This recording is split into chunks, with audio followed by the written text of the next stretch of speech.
menjadi tantangan saya. Makanya prinsip saya lebih baik saya memulai daripada saya tidak memulai apa-apa. Karena Papua ini orang harus lihat sesuatu dulu, baru mereka percaya.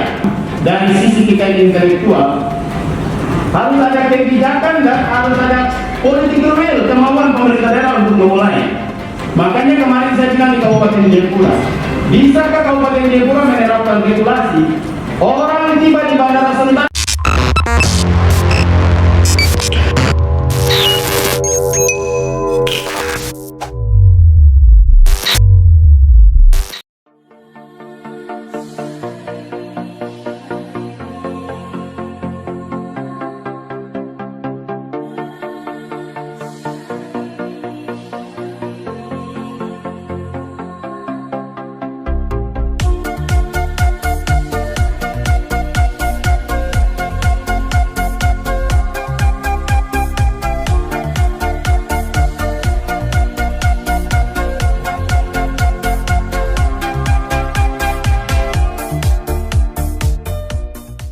Sosialisasi kekayaan intelektual pada Rakor Dinas Perindakor Papua Kakanwil Papua, kami siap dukung daya saing peningkatan investasi Provinsi Papua.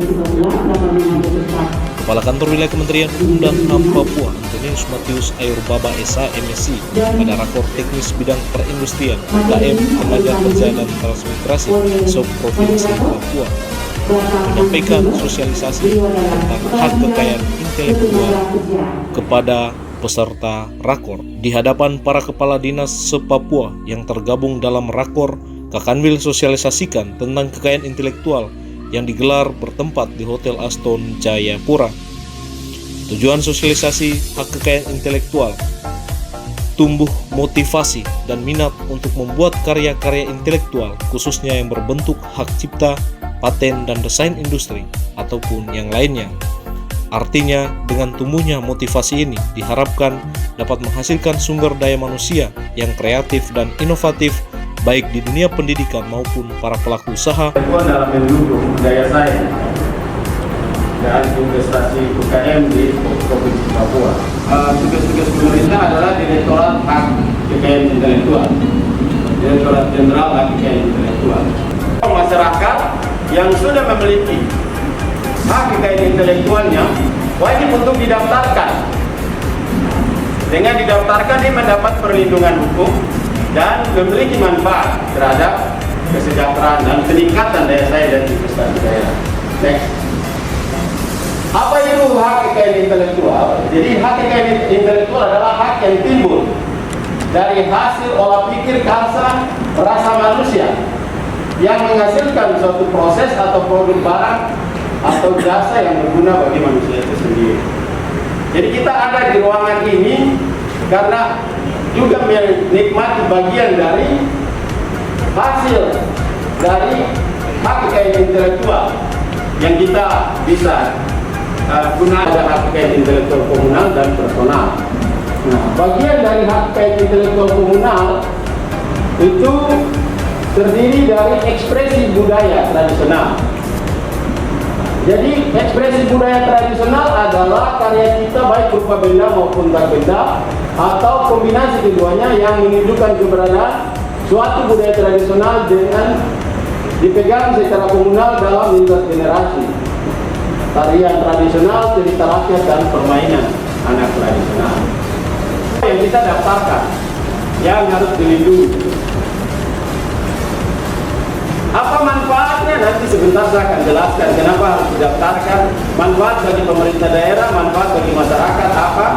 Sehingga ini penting untuk ekspresi budaya tradisional. Ini harus. Dalam materi yang disampaikan Kakanwil Antonius Matius Ayurbaba terkait ruang lingkup hak kekayaan intelektual hingga aspek pengenalan hak kekayaan intelektual, jenis-jenis hak kekayaan intelektual, proses pendaftaran paten, serta arti pentingnya paten dalam mendukung kemandirian dan daya saing bangsa.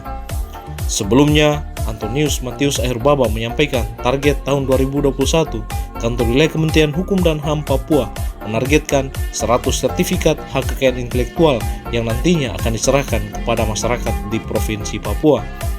Kakanwil mengapresiasi pemerintah Kabupaten Jayapura yang olehnya setelah sosialisasi mengidentifikasi hak kekayaan komunal dan personal serta indikasi geografis dan lainnya berjumlah 60, sementara target yang hendak didaftar 109 hak kekayaan intelektual yang berada di Kabupaten Jayapura.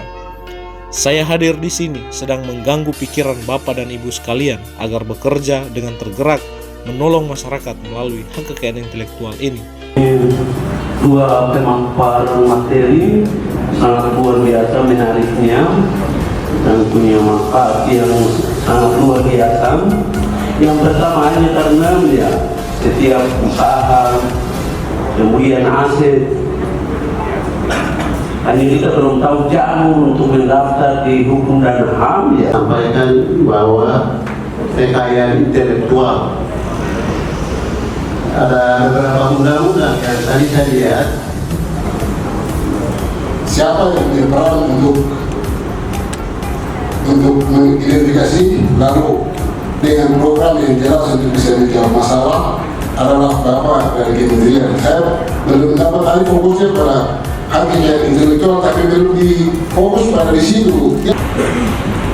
Ya, saya tertarik sekali dengan gaung bungkus ya. Yang sudah dilakukan. Ya, sangat luar biasa. Ini yang diulang oleh kami sewaktu menjadi Kementerian Hukum dan HAM di Papua Barat. Jadi tugas kita dari sisi hak kekayaan intelektual ini hanya melakukan pencatatan, pendaftaran, dan perlindungan terkait dengan pemberdayaan dan peningkatan. Itu menjadi tugas pokok dari pemerintah daerah, sehingga ini menjadi penting untuk kita sampaikan.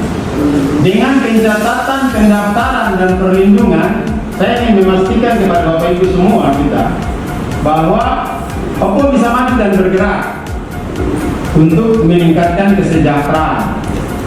Kenapa demikian? Karena dengan pendaftaran yang ada di sistem database Direktorat Jenderal Hak Kekayaan Intelektual, maka semua jenis hak kekayaan intelektual di daerah ini tidak dibaca di Papua, tidak dibaca di Indonesia, tapi dibaca di seluruh dunia. Makanya untuk proses yang kekayaan intelektual personal itu tidak bisa dibutuhkan waktu 1-2 minggu, dibutuhkan waktu lebih dari 6 bulan. Kenapa demikian? Karena sistem database kita akan membaca produk yang sama, nama yang sama di seluruh dunia. Nah, jadi ini korelasinya apa? Bisa saja kita tidak mengetahui ada orang dari dunia lain datang, tiba-tiba di kampung kita yang kecil yang terisolir, masyarakat anggap wisatawan biasa, padahal dia datang karena dia membaca sistem ini di sistem dunia dalam Direktorat Jenderal Hak Kekayaan Intelektual.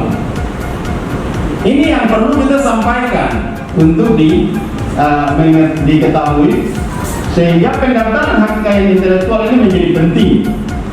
Dari semua sektor, kekayaan intelektual komunal dan kekayaan intelektual personal itu bisa meningkatkan daya saing dan investasi daerah termasuk UKM dan juga masyarakat. Menjadi tantangan saya, makanya prinsip saya lebih baik saya memulai daripada saya tidak memulai apa-apa. Karena Papua ini orang harus lihat sesuatu dulu, baru mereka percaya. Sekarang pertanyaan itu saya kembalikan kepada Bapak Ibu. Dengan tugas pokok dan fungsi kita masing-masing, apa yang sudah kita memulai, apa yang sudah kita identifikasi, dari upaya kita untuk melakukan terobosan untuk memberikan peningkatan kesejahteraan. Ini penting yang harus kita lakukan dan kita kerjakan, sehingga apa yang dibilang oleh Bapak Presiden, negara hadir, itu benar-benar hadir untuk memberikan perlindungan dan pendampingan kepada orang asli Papua yang juga menjadi bagian terpisahkan dari negara kita ini. Nah, yang ketiga, saya berharap memang kita sudah harus punya, tadi Pak Kadis bilang harus punya data. Nah, data itu juga dari sekarang kita harus kerjakan untuk sesama memberikan penguatan dan menolong orang Papua. Ya. Dan proses ini memang harus dikerjakan oleh Balitbangda. Coba Bapak Ibu bayangkan, tadi saya sengaja ganggu dengan festival di Jember itu. Berapa banyak anggaran pemerintah daerah habis untuk festival Sentani? Berapa banyak anggaran pemerintah daerah habis untuk festival Humboldt? Berapa banyak anggaran pemerintah daerah habis untuk festival Balien? Berapa banyak lagi festival Munara Wampasi? Dan kemarin saya ketemu Wakil Bupati Mimika sejak serah terima Kakani Tembagapura Mimika kemarin, beliau bilang membuat festival mangrove. Kalau kita tidak mengemas dengan pola MBR, maka anggaran pemerintah daerah habis dan tidak ada peningkatan apa-apa. Dunia sudah berubah Bapak Ibu. Dunia hari ini sudah berubah. Kita sudah ada di era 4.0 ini. Tinggal 2 tahun kita akan masuk di era 5.0. Perubahan dunia dengan teknologi ini sangat cepat. Untuk itu memang harus ada penguatan pemberdayaan dan tidak ada cerita bahwa orang Papua tertinggal, orang Papua akan tetap hidup seperti begini. Semua kita yang menentukan perubahan untuk menjawab masalah terhadap membangun Papua baru ke depan. Dan itu menurut saya harus memulai dari diri kita sendiri, dari kewenangan yang hari ini Tuhan berikan. Sehingga saya sangat optimis dan saya yakin kita akan bisa bekerja. Dan saya berusaha untuk mencoba mengidentifikasi. Tadi produk yang dibilang Bapak untuk kopi, sejak saya daftarkan pabrik kopi Arabica Andi dan kita presentasi di Jakarta Convention Center, saya begitu tiba di Manokwari ditelepon investor dari Australia. Kita mau datang lihat produk itu, minta sampel kopinya. Sejak kita daftar buah merah di Kabupaten Bintuni, investor dari Hong Kong jumpa saya di Jakarta dan tanyakan bagaimana pemberdayaan kelompok masyarakatnya. Saya datang dan bicara ke pemerintah daerah, tolong dipersiapkan. Ini yang terputus, ini yang hilang. Karena budaya orang Papua itu tidak mampu bertahan supaya untuk mengelola satu kegiatan dalam aspek peningkatan ekonomi tertentu. Dari Jayapura, Papua, Tim Liputan Humas Kanwil Kemenkumham Papua mengabarkan.